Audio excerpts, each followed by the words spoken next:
Blake Lively and Justin Baldoni's legal war just took a wild turn. A judge has warned that if this battle keeps playing out in the press, the trial, originally set for March 2026, will be moved up. Why? Because what started as behind-the-scenes drama on the set of It Ends With Us has exploded into a full-scale legal and PR nightmare, with leaked texts, secret websites, and even Ryan Reynolds allegedly trying to control the narrative. It's completely ridiculous. Here's what we now know. Lively claims Baldoni created a toxic work environment. Haven't experienced this, thank goodness.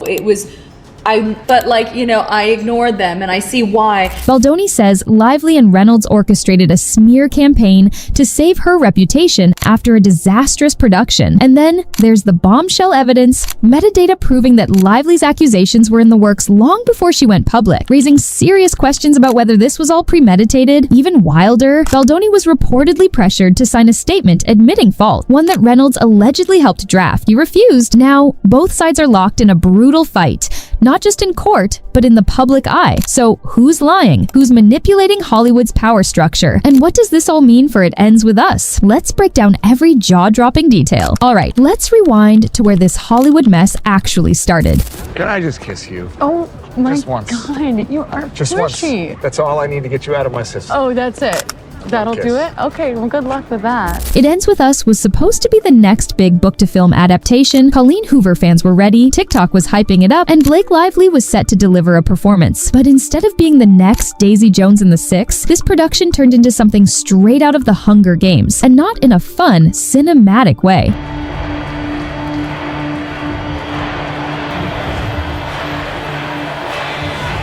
From the start, things were messy. Blake Lively allegedly took full control over creative decisions, rewriting scenes, blowing the wardrobe budget like she was on a Sex and the City shopping spree, $615,000, yes, really, and refusing to film during the writers' strike, even when it was allowed. And then the internet saw her character's costume. The reaction? Devastating. Fans compared it to Mary Poppins meets a sad librarian, and suddenly, this wasn't just a troubled film, it was a PR crisis. I mean, I love Lily's style. I think when you see the film, her style makes sense because she's a woman of multitudes. It's storytelling. To me, fashion and costume design is storytelling. Can I tell you my favorite? Yes, please. Like, take my breath away favorite? Those boots. Those are my boots. Those boots are so good. Those are my real life boots. A lot of it's my real life clothes or my husband's clothes or my girlfriend Gigi's clothes. I was borrowing some. This is where Justin Baldoni enters the chat. As director and co-star, he had to manage a production that was spiraling, but instead of playing the Hollywood politics game, he allegedly clashed with Lively over the direction of the film. Cue behind-the-scenes tension, awkward on-set energy, and eventually a legal nightmare. I was like, hey, and I just gave her a big hug, and I think I scared her. Teaching Justin how to pull you in. I love that. That shouldn't be happening, by the way. Then, just when the internet thought this drama was settling down, Blake Lively filed a legal complaint claiming Baldoni created a toxic work environment. Baldoni fought back, saying the whole thing was a setup to shift blame for the film's problems. And that's when this scandal went from celebrity gossip to full-scale courtroom war. And because no Hollywood drama is complete without an A-list husband swooping in, Ryan Reynolds, yes, Like, come home.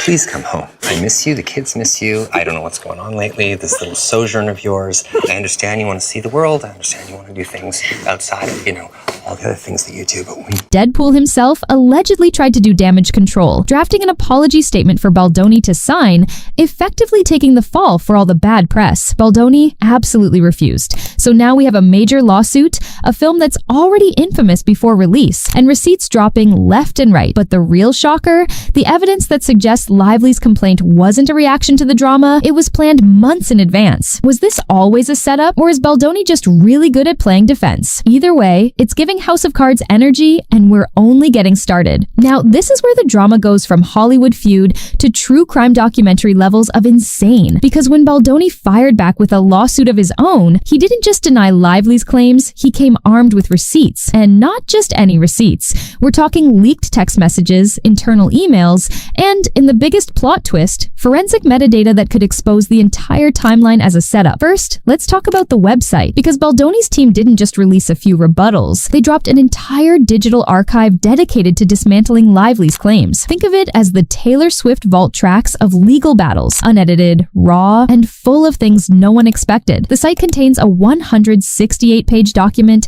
filled with behind-the-scenes emails, production notes, and, most importantly, timestamps proving that Lively's team was working on her legal complaint months before she filed it. And this is where the New York Times gets dragged in. Lively's camp initially claimed her lawsuit was a response to Baldoni's actions on set, but digital forensics, yes, CSI Hollywood Edition, revealed that the New York Times had access to the complaint way before it was officially filed, suggesting that this wasn't a reaction, but a premeditated PR move. The Times denied this, of course, but the metadata doesn't lie. Then, there's the Ryan Reynolds text messages, and oh boy, do they change the game. One message allegedly shows Reynolds pressuring Baldoni's team to release a vague apology, taking full responsibility for the film's production mess. The apology was so broad, it would have made a politician jealous. It basically said, "We made mistakes, we're learning, we're growing, we're being man enough to own it, blah blah blah." The problem? Baldoni says he didn't actually do anything wrong.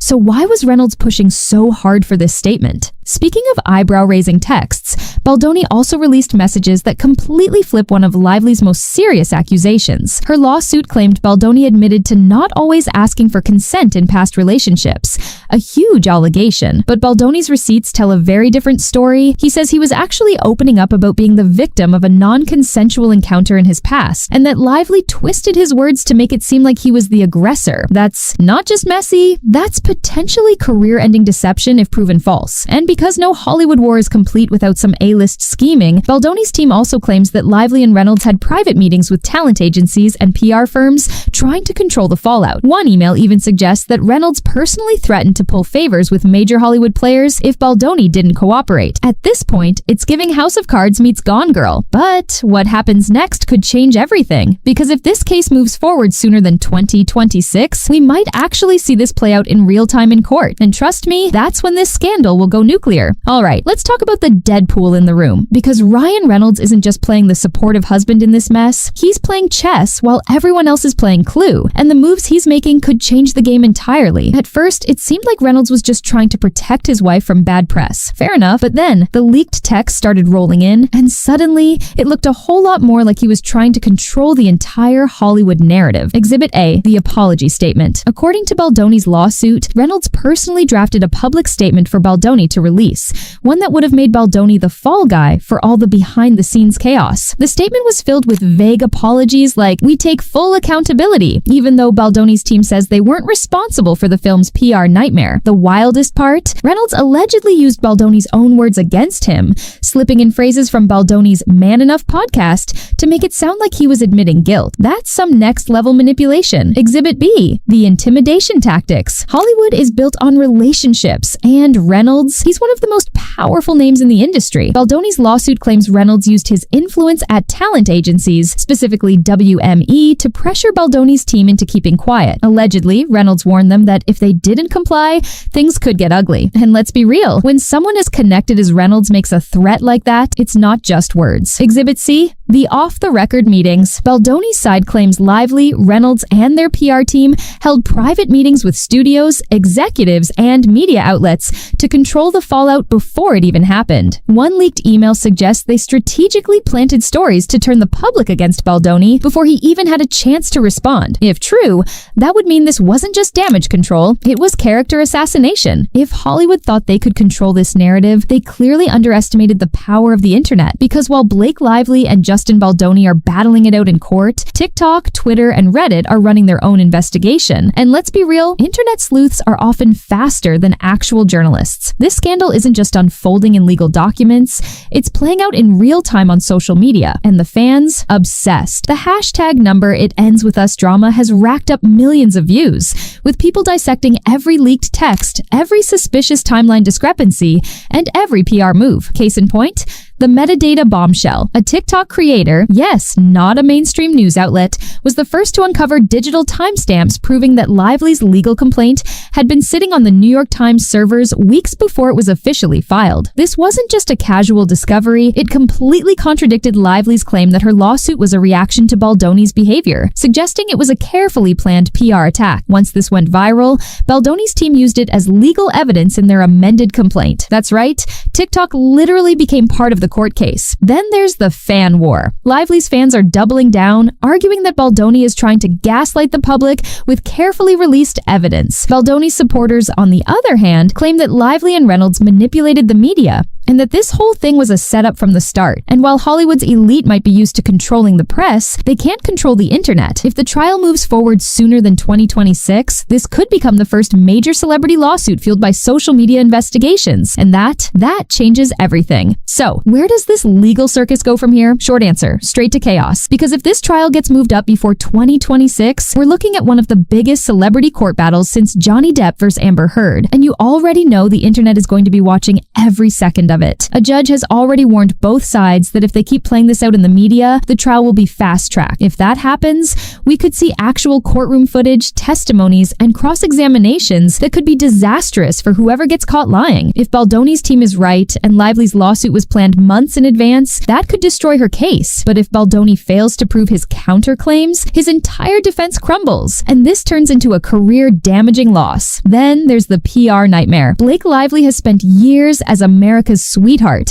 Serena van der Woodsen, effortlessly cool, the golden girl of Hollywood. But now, her reputation is cracking. If the court proves she manipulated evidence, this won't just be a legal loss, it will be a reputation killer. On the other hand, Justin Baldoni built his entire brand on being the feminist filmmaker, the guy who champions women's stories. If any of Lively's claims hold up, his credibility will be shattered, and Hollywood won't touch him. And then there's Ryan Reynolds. Even though he's not officially part of the lawsuit, his behind-the-scenes involvement could backfire in a big way. If Lively loses, it could expose Reynolds as a Hollywood power player who used his influence to manipulate the industry. Marvel definitely doesn't want that kind of drama right before Deadpool and Wolverine drop. Ironically, this entire scandal is giving It Ends With Us way more publicity than it ever would have gotten otherwise. But will audiences even want to see it? Some fans are boycotting, refusing to support anything connected to this lawsuit. Others are morbidly curious and planning to watch just to see what all the fuss is about. At this point, the real question isn't who wins in court, it's who survives the fallout. Because in Hollywood, a lawsuit is one thing, a ruined reputation, that's forever. This legal battle is far from over, and if the judge moves the trial up, we could be watching Hollywood's next must-see courtroom drama unfold in real time. Blake Lively, Justin Baldoni, and even Ryan Reynolds have their reputations on the line, and no matter who wins, the damage has already been done. But what do you think? Was this a calculated takedown or a justified lawsuit? Will this case change how Hollywood power plays work behind the scenes? Let me know in the comments, and don't forget to subscribe, because trust me, this story is only getting messier.